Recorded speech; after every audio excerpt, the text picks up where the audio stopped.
ഇനി എനിക്ക് വേണ്ടത് ഇവളെയാണ്. ഇവൾക്ക് വേണ്ടിയാണ് ഞാൻ കാത്തിരുന്നത് ഈ കണ്ട കാലം വരേക്കും.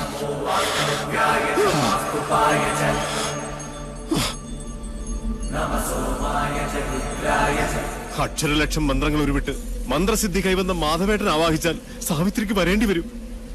കൊല്ലരുത് പാവത്തിന്. കുട്ടിക്കാലം മുതലേ എന്റെ ജീവനാ സാവിത്രി.